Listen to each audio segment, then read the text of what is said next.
Daniel Boulet, moi j'ai 62 ans, je suis retraité et maire de Saint-Germain-la-Campagne. Donc Emmanuel Boulet, moi j'ai 38 ans, je suis chauffeur poids lourd. Conseiller municipal à Conseiller Saint-Germain-la-Campagne. municipal à Saint-Germain. Déjà la passion du sport automobile, moi je suis tombé dedans tout petit quand j'étais gamin. J'ai toujours été passionné par le sport automobile.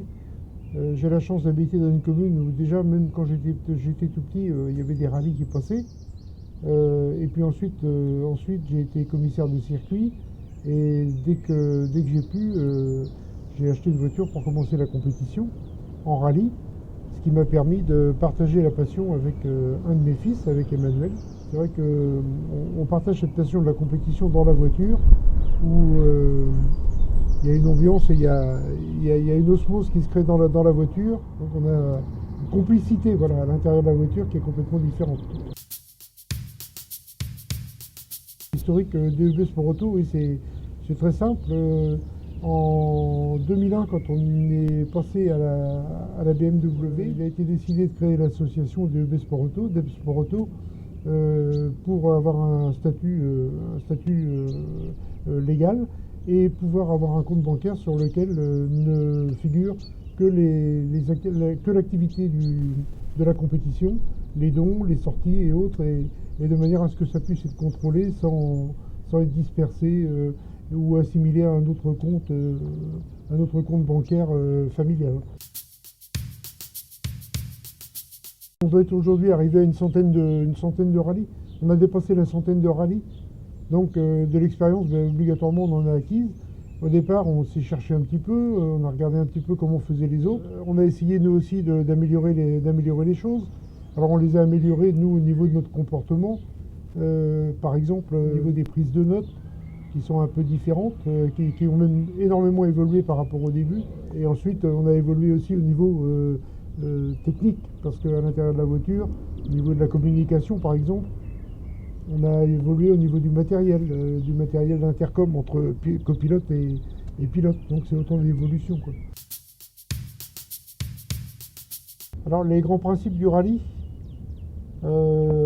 si on prend du début, donc effectivement, déjà il faut qu'on établisse, nous, un programme de compétition sur l'année auquel on est susceptible de pouvoir participer. Ensuite, il faut récolter les fonds nécessaires aux engagements, il faut s'engager, aller effectuer les reconnaissances. Ensuite, on arrive directement à l'épreuve par elle-même. Donc l'épreuve du rallye, c'est déjà il y a une chose qui est importante dans le rallye, c'est que c'est quelque chose pour lequel on participe à deux. Contrairement au circuit ou à la course de côte où le pilote est seul dans la voiture, en rallye, déjà on est deux. Ensuite, le côté intéressant du rallye, c'est que c'est un peu particulier par rapport au circuit. Il y a toujours la notion d'improvisation parce que on a beau prendre les notes au mieux possible en fonction de la position qu'on a sur la route par rapport aux voitures précédentes. Il y a une grosse phase d'improvisation, c'est-à-dire qu'on peut se retrouver sur des tronçons qu'on a vus propres en reconnaissance et qui sont complètement saturés de terre ou de cailloux au moment où on va passer. Donc il y a la phase d'improvisation. Et puis après c'est l'ambiance, quoi. Il y a une ambiance en rallye où on retrouve généralement, quand on court dans la région, on retrouve les mêmes copains, on retrouve les mêmes voitures, c'est les petites bagarres internes entre gens dans les mêmes catégories. Donc c'est le côté sympa, il y a le côté sympa du rallye qui prime pour nous du moins, qui prime sur le reste des activités en compétition automobile.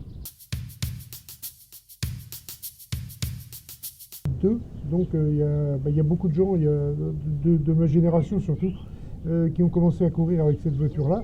Une petite auto assez plaisante, mais bon, avec une mécanique qui n'était pas très très très fiable en rallye. Donc on a fait une saison avec cette voiture-là.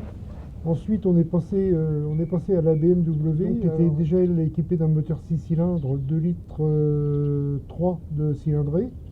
Cette voiture est devenue caduque rapidement au bout de 3 ans, donc on a dû passer à la gamme 320, donc on continue à courir avec cette voiture jusqu'en 2011.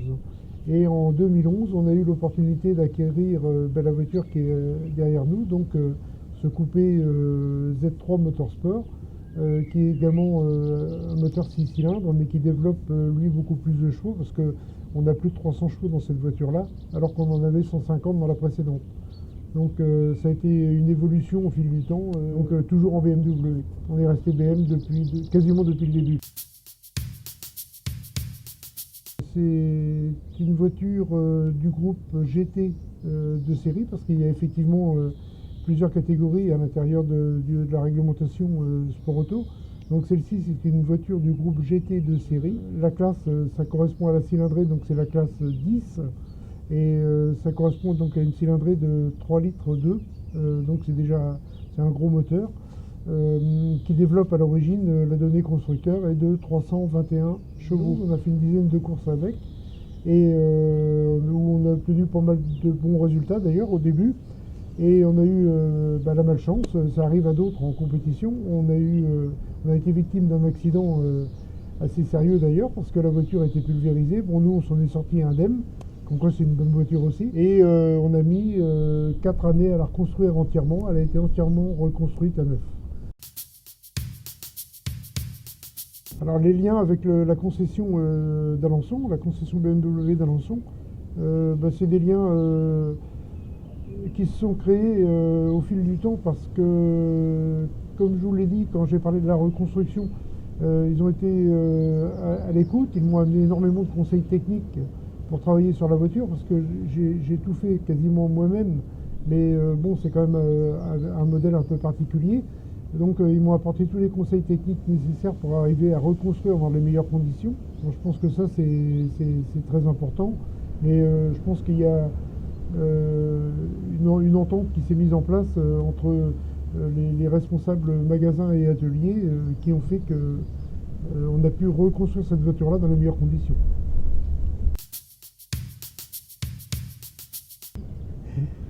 C'est l'essentiel, je dirais que c'est la base, parce que reconstruire la voiture, acheter le matériel d'assistance, acheter le fourgon, le plateau qui servent à se déplacer sur les courses, bon ça a été notre investissement personnel.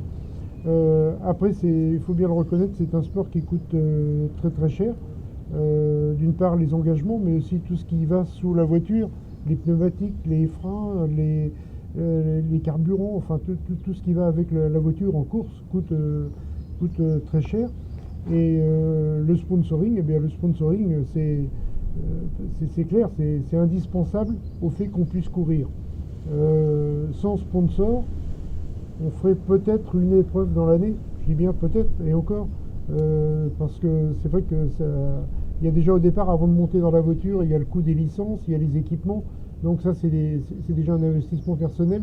Après, le sponsoring nous sert essentiellement à couvrir une partie, j'ai bien une partie, mais une grande partie des frais de course.